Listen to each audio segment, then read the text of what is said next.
evening, everyone. My name's Janelle Riley. I'll be your host for this evening's... Aww. Thank you. That's too kind. But now you've made me lose my place. My name's Janelle Riley. I'll be your host for the SAG Foundation event with My Week with Marilyn. At this time, I'm so pleased to introduce an artist who truly fits the description of a Renaissance man. He has earned Oscar nominations for writing, directing, and acting in the works of William Shakespeare. And then he can turn around and direct this year's Thor, which is one of my favorite comic adaptations ever.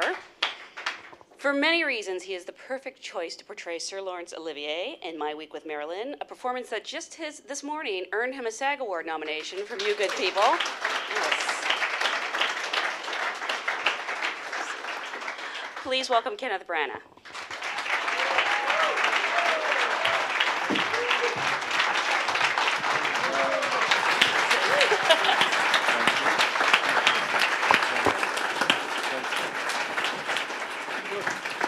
Thank you, thanks.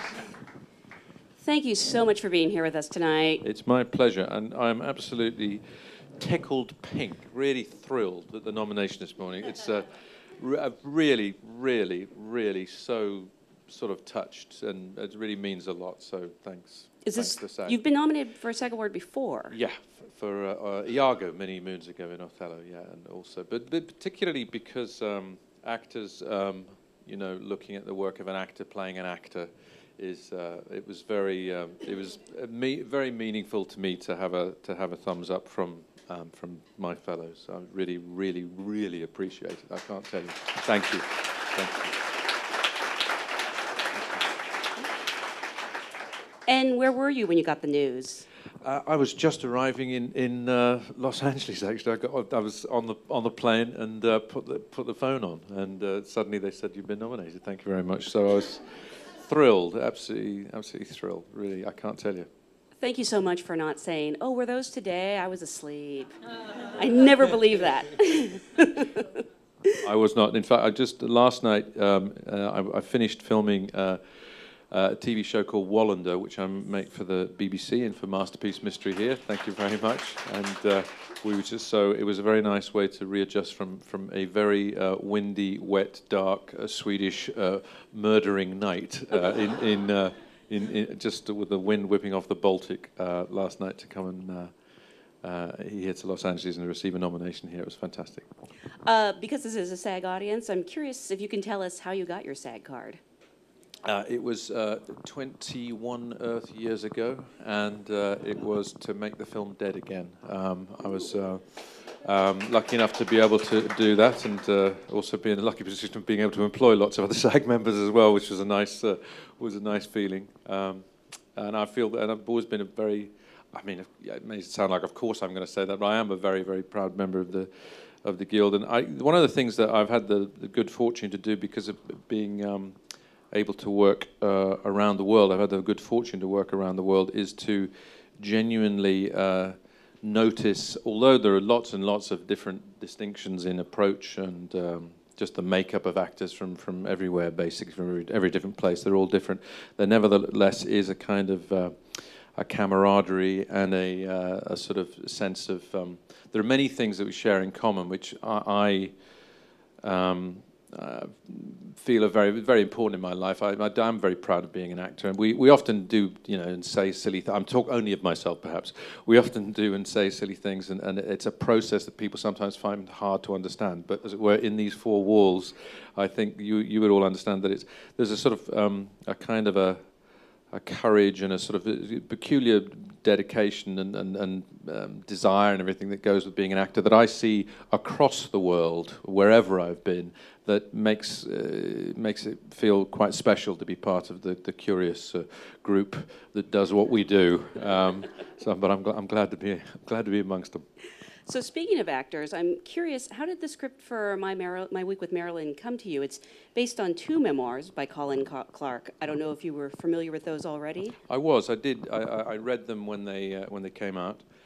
And it came to me via the very brilliant director Simon Curtis, who I'd worked with many years previously in his capacity as producer.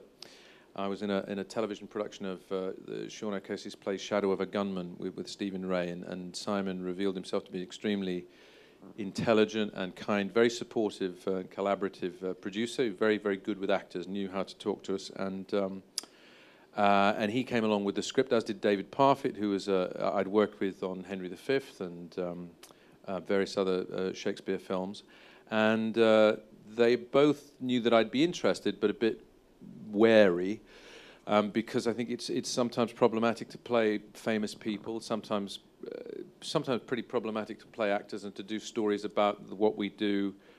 We're sometimes the worst people to do them. It can be very inauthentic, strangely, but the script and their desire to do it as as sensitively as possible won me over. I was concerned to try and find a way in what was going to be it wasn't going to be a 15-hour film that told you every single detail about the lives of, obviously, centrally Marilyn, but then also Laurence Olivier, but at least gave them gave enough colours, enough contrast, enough chances to see, a fullness of character, because Olivier speaks very, very much about this episode, and I wanted to bring that to it. I read the script, they were great, and said, well, would you like to contribute in some way? And I said, well, that's very kind. Yes, I would. Let me, can I include some things that Olivier said? And may we include some Shakespeare? Because everyone I speak to who's worked with Sir Laurence Olivier says, of course, rather obviously, but truthfully, he quoted it all the time. So that's what brought that kind of thing in.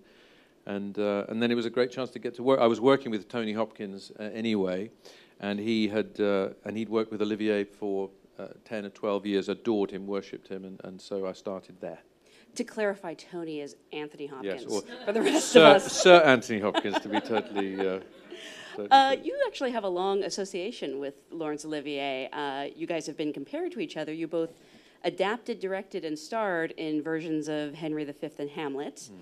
Did it sort of feel inevitable that someday you'd be playing him? No, it did not. Quite the opposite, because a lot of those comparisons were to do with unflattering kind of parallels. Partly because when I started in the business, he was such a dominant figure as an English actor coming. He was still working in the business. In fact, somebody was talking to me about Colin Firth on the way in, and Colin does a very good Olivier impersonation. Colin worked with Olivier as a young actor. They did a television series called Lost Empires, in which Olivier played an old music hall entertainer, and Colin was a very young man, so he had some stories. And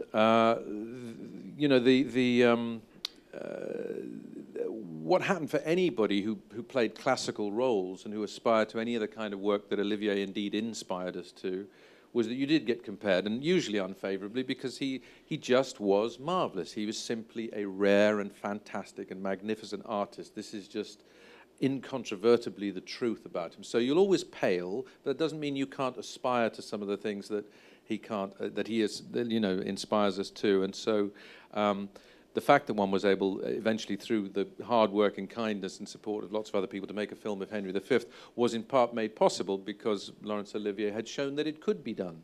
And so I always felt that he was, an inspiration to all of us. But you didn't need to try and compete; it was futile. But you did. But it was important to sort of follow the example of the kind of creative freedom he had. He was incredibly industrious, and he had an unusual career. He was in this town when he was 24 years old. He was trying to have a career as a movie star. He spent 18 months here, and he just, as he put it, he couldn't get arrested. In his terms, that meant he made 3 or 4 pictures that didn't work very well.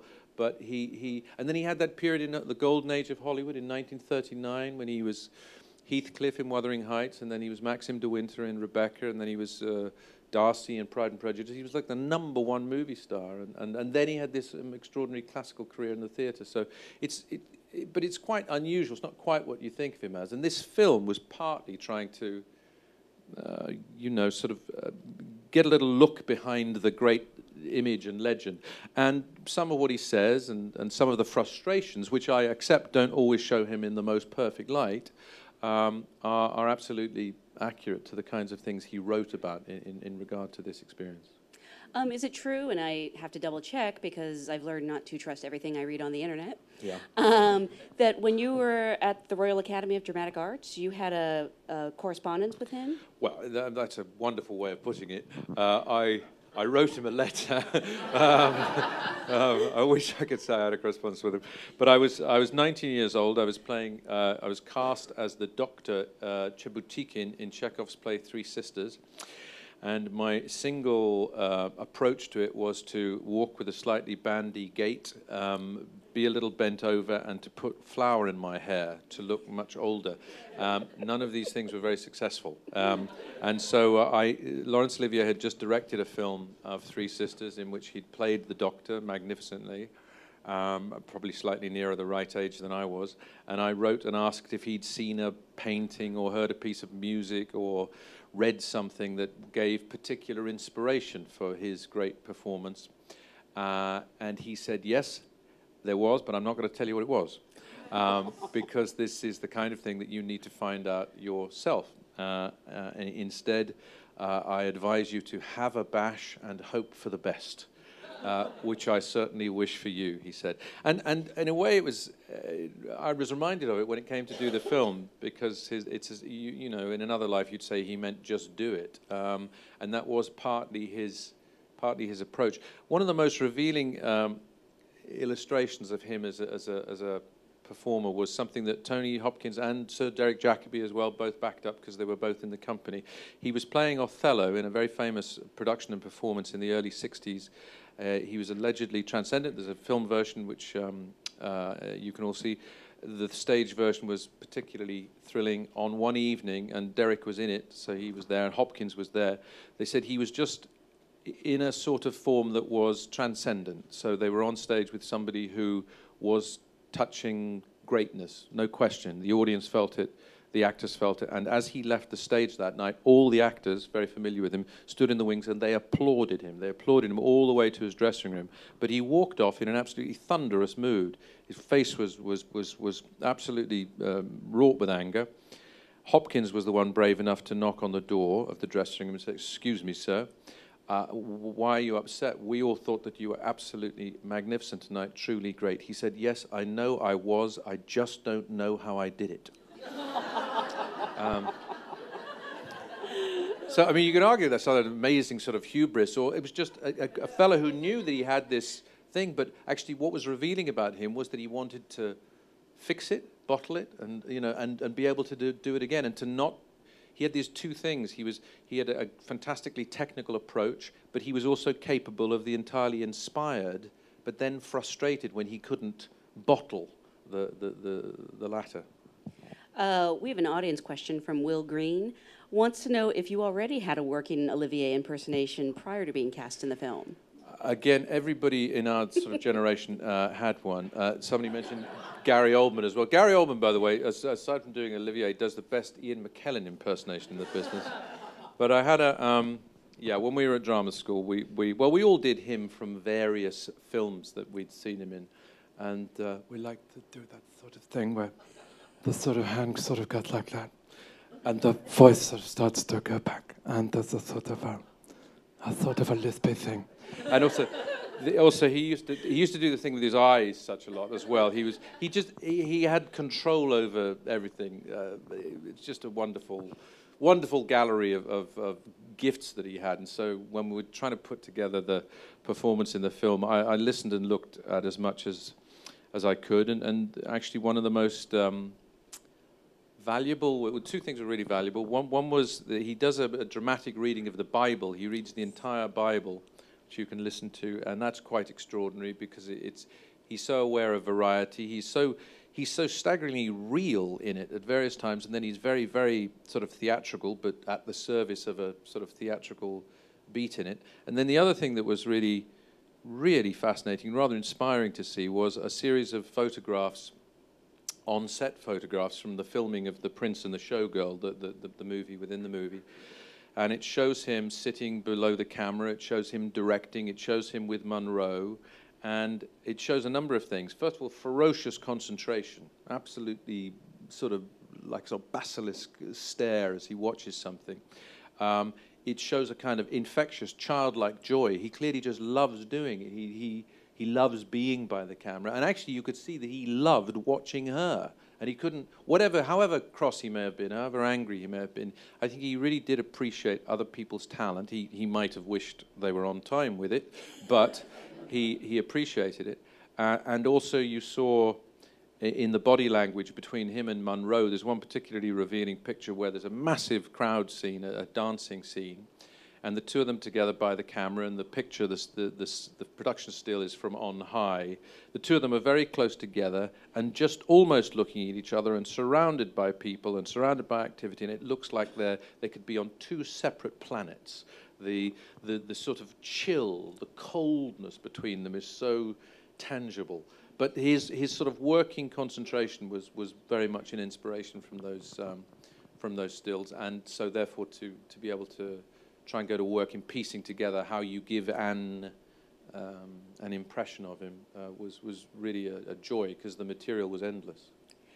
Something I was surprised to learn, which either tells you how well it was done or just how dense I am, is that you used prosthetics in this role. I actually didn't realize that. Can you tell us how you went about creating the look of Olivier? Well, because he didn't have any the things that would help somebody like me, he didn't have, in this case, facial hair or glasses or anything to sort of hide behind or sort of, blur the audience's perception. He's a much more chiseled individual than I ever have been, and so he has a fantastic chin, very square jaw, and a wonderful dimple. Very handsome lad he was, and I've got a couple of spots here that have never moved and never will move. So they got covered up, and the cleft chin got replaced by a very, very well applied, very well designed prosthetic chin, which we decided on the night before we started shooting. We were all a bit nervous that it was a bit, that was a rather prominent feature in a face that was devoid of other ways to hide it. Going to be a bit exposed, but I think they did it wonderfully well. And then it was to do with colouring the hair, this sort of rather blue-black, blue-grey that he had in the film, within the film. Fairly excessive amount of makeup in stills from the film within the film, and I guess we went with that. The prosthetic also gave me, for the first time in my life, a nice big fat bottom lip, which was very enjoyable to have. A bit tricky to eat lunch, but very handy for the role. And then the eyebrows were plucked and arched and dyed, and the sort of brilliantine and pomade was put in the hair, and very precise about clothes as well. And so the look was obviously copied from on-set photographs and copied from the look in the movie itself. And just occasionally you hope that you would get one moment where, if lit in the right way, you would just do that blurring thing of buying him enough, given I don't really look like him, I don't really sound like him, but you just want that impression. And we had the script supervisor, Elaine, from the original movie 50 years previously, came and visited the set, and she was very, very thrown by being on the same soundstage 50 years later in front of the same set, and in the shadows there's me dressed as Sir. She called me Sir for the day. She said, I don't know what, that's what I called him, and you're there, you couldn't look more like him there. And the really chilling moment was when she was sitting talking to me, and then the door at the corner of the soundstage opened, and in came this shimmering backlit figure, not really walking but sort of moving as if she was on casters, and this was Michelle as Marilyn Monroe, and you couldn't quite see her, and she just grabbed my arm, went, oh my God, it's her, and then sort of calmed down and said, but we didn't have to wait for her at all this time, which was great, because they were so used to, I think 3 days was Marilyn's, 3 days was the maximum amount of time that they had to wait. And wow. Well, I guess she wasn't ready, so. I actually want to talk about Michelle Williams, who is also a fellow SAG nominee for this film. Was she cast before you? Did you know who was going to be playing Marilyn? Most certainly she was. Yeah, I did, and we're very excited too. She was an absolute pleasure to work with. She was, took a lot of guts. I mean, it's an exposed part. Everybody has a sort of, an idea of, even if they don't know much about Marilyn, they've seen the look, they've seen us, they have a sense of her, so people have an opinion on Marilyn, so you have to have enough courage to understand that, but still, sort of take what you know to be a great opportunity, but a risky one, and she did that. I remember on the first morning we got together, again, we were on this same soundstage at Pinewood, and we were about to have a read-through, rather like the read-through in the movie. And it was the place where the original read-through had for the Prince and the Showgirl, so it was all a bit eerie.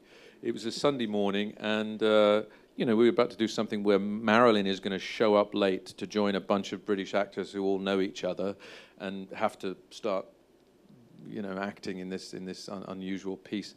And there was Michelle, not showing up late, I hasten to add, but coming to meet a bunch of British actors who all knew each other. And she had such sort of simple, open, direct confidence, I guess is the word, but it was even not even as showy as confidence. She just had a sense of assurance and a sense of purpose, and just was decent and walked up and introduced herself. And I realized that she just had the appropriate kind of chutzpah, and that was an instant. So you saw her and Judi Dench fall in love immediately with each other, because they were just. Because the curious thing is, of course, there's Judi at whatever age she is, but seeming about 21 to me anyway, but who was just as nervous on that first day as Michelle, and weirdly enough, Michelle, as Marilyn Monroe, coming all this way to work with this stranger group of Brit actors, made Judi feel better. So already sort of Michelle had started to lead the company in a way that was very touching and inspiring, and then she was such a hard worker.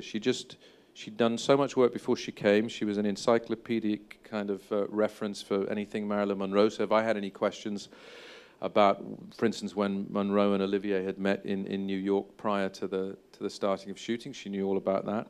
And then she just kept at it. But what was really very enjoyable to work with was somebody who was knew how difficult it was, but she didn't make a fuss about it, but she did find it difficult. She was vulnerable, but she wasn't kind of, you know, sort of tortured by it. It was like watching just a very, very, very, very good professional do their thing, and yet also be ready to make the leap into it being real and spontaneous. So it was never just enslaved to recreating something. She was smart about that. She was very inspiring to work with. I must say, I learned a lot through watching her attitude and just the execution. She was just a terrific gal. It was a really fine piece of work to be near, so it was really a pleasure. Sounds like she was the opposite of Marilyn, even though she's playing Marilyn so well. I think so. I think so. I mean, yeah. I mean, it's interesting. I mean, obviously the film brings up this issue of what does it take to you know, to produce fine work if you're an actor, and at that time Marilyn seemed to need or believe or feel that she needed for it to feel right. And if Olivier wanted her at 8 o'clock in the morning to be ready for scene 7, and she didn't feel right about that, but she did much later in the day, then as she was carrying the film and it was her production company and the world was going to come and watch her in it and expect things of her, then she had the right in those circumstances to wait until she did feel right, whatever that process was. And you know, I have a lot of, I feel with actors, from a directing point of view, when I work with actors, I like to try and find what is it that makes them, that gets the best out of them. So it's usually slightly different for every single person and in each different situation. And although there's always a clock ticking, so it isn't as easy as saying, hey, well, you know, come in when you want and it'll be fine. Although there are sort of versions of that you can kind of create if you feel you're going to get that, just that thing, that life, that court life. So it was interesting. It was interesting to be part of that on a picture where we couldn't afford to wait 3 days, but you were still trying to get. They were both after the same thing, Olivier and Monroe. They both wanted to be excellent, and they both had different, perhaps in their separate ways, rigid ways of thinking that could be achieved. And I think maybe one can't be quite as rigid as either of them were. Since you brought up your side job as a director, I have a question from Josh Mann. I like this. It says, question for Ken. Do you have any recommendations for when an actor-director is directing themselves? And did you have somebody direct you in Henry V? I had an acting coach, a man called Hugh Crutwell. Hugh Crutwell was principal of the Royal Academy of Dramatic Art when I was there. And he was a wonderful man. He didn't want to direct, but he was very good at giving notes to actors. And he would give notes on my performance, take to take. But in practice, what happens, in my view, is that if I was in a scene with any of you and we were doing it, we'd rehearse ahead of time, almost certainly. Not always, but usually. And then when we came to do it, it would be a conversation afterwards. I would say something about your performance, but you might say something about my performance as well, because I'm in it with you, and why should I know any better than you? So it's slightly, gloves are off with everybody. You have to trust each other. But Hugh was there basically to say that which other people might not, because people, you know, might not want to say something very severe to me in case I sack them, or they, you know, or they don't get another job. You'd like to think that wouldn't operate, but obviously there's some element. You can't ignore the fact that in theory you're the boss and you have some insulation. But I didn't with him. I'll give you a specific example of why I employed him, and it was a pleasure and privilege to be in his company. When we were doing the film of Hamlet that we made, we were doing the to be or not to be soliloquy, and you know, it's as famous a speech as there is in English literature, probably. I was very nervous about it. It felt like being at the acting Olympics, and you wanted to get it right. We had a single shot where the camera moved behind Hamlet into his image in a mirror, behind which a two-way mirror, the evil Claudius was watching. And so it took a long time to set up because there were reflections in other mirrors, and it took an hour or two, and it was all feeling a little tense because it was an important moment. And Hugh was there, and I said, "Is there anything you want to tell me before I start doing it?" And he said, "No, just." And he was very sort of old-fashioned, very particular way of talking, very sort of precise. And he said, "No, just start." And so I did. So I did the first take, and it wasn't bad. And then I reviewed it on the video assist, and then did another couple and said, "Hugh, is there anything you'd like to say? I'm on my own out here. There's no one in the room. It's to be or not to be. A lot of people are going to see this, and it's feeling a little bit exposed. So it seems like it's going okay. And I gave myself this job, so I've got to say whether it is or not. So I think I'm saying it's good. Do you agree?" "Well, I'd have another go if I were you." "Okay, anything particular?" "No, I won't say anything at the moment. No, just." So we got to about take 6, and I thought, well, actually, this is quite good now. I mean, at least I'm saying it all in the right order and everything, and the camera moves fine, and so I went to him again and said, "Look, let's take 6. Maybe, I don't know, I feel as though I might have it. What do you feel?" He said, "You're going to walk away at this point, are you?" I said, "Well, I think I might." He said, "Well, then I will speak." He said, "Look, listen. Absolutely wonderful sense of the rhythm of the speech, the clarity of thought, everything. Absolutely extraordinary, wonderful sense of pace, marvelous diction." I said, "What's wrong?" He said, "I simply don't believe a word you say." He said, that's all. He said, you don't mind me saying this, do you? It's what you pay me for. And so, okay, I'll do another one. Yes, I would do another one if I were you.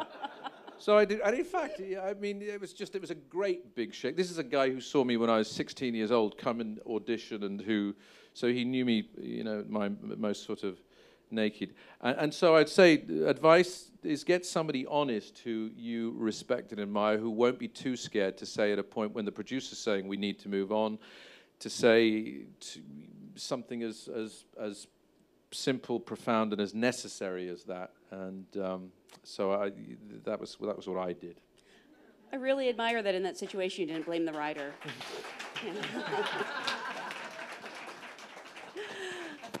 Again, because we have so many actors here tonight and probably watching at home too, would you be willing to share with us the worst audition you've witnessed either as a director or have done yourself as an actor? Ooh, crikey. I tell you one that annoyed the bejesus out of me was I was asked to go, when I was just starting to make a little bit of headway, and I was asked to, it's just actors remember things, so like say, got elephant memories.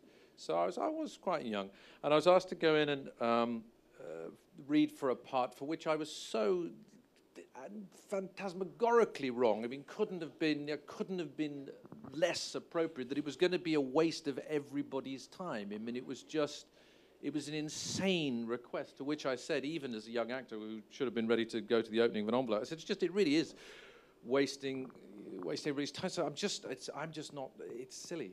They said, go in, you should go in. So I went in, and there was a group of 7 people in there, and a famous director, film director, who shall remain nameless. And as I walked in, he leant back and threw his feet up on the desk and said, "There's nothing in this for you at all. I just wanted to get you in to have a look at you. Turn around, would you?" And I thought, poor blimey. Well, and I must say, I did think, well, I don't know that this is the way to behave, really. There is no, and the other 6 people were all rather mooted. And I did a mental checklist of, right, I'll remember you. I'll remember you, and I'll certainly remember you, Mr. Feet on Table. Cut to 15 years later, and I'm making a film in the hills of Beverly, and the same famous director, who shall remain nameless, asked. I was working with an actor in the picture, who this famous director wanted to work with. And he wanted to have a look at some of the footage from the film that I was making and that I could make available to him. And I'm afraid, in a very, very small-minded way, I took some pleasure in saying no. But I did send him about a dozen DVDs of the same actor's work, who'd appeared in a ton of films already. That's what, you know, whose work was already there. I said, why don't you watch these instead? And so I'm afraid that was one of my, you know, it's rather ignoble kind of account of things. But I don't know. I just say that we remember these things. It seemed to me that was rude, and these things come around. And also, you just go and Tim Spall, well, Tim Spall, wonderful English actor. Although we all have to do it, one's always got to go through the hoops, and I'm still doing it of going in and getting the job, as it were, in one form or other. He says sometimes in those situations, he literally takes in the DVDs of what he's done before and says, "There, put it in the machine and press play, please." And sometimes I wish people would. And can I ask what's up next for you? I've just finished this new series of Wallander, and that's 3 90-minute films that come out in Masterpiece Mystery, I think in the spring. They'll be on the BBC back home in the spring. And the various film projects in development is the corny old phrase, but yes, a few things that have been on the go for a while that are waiting for the little perfect alignment of finance and people, etc. But nothing's absolutely settled yet. Well, I can't wait to see what it is in front of or behind the camera, or both. I want to thank you so much for being here tonight. Congratulations on a beautiful movie. Thanks very much. Thank you. Thank you, guys.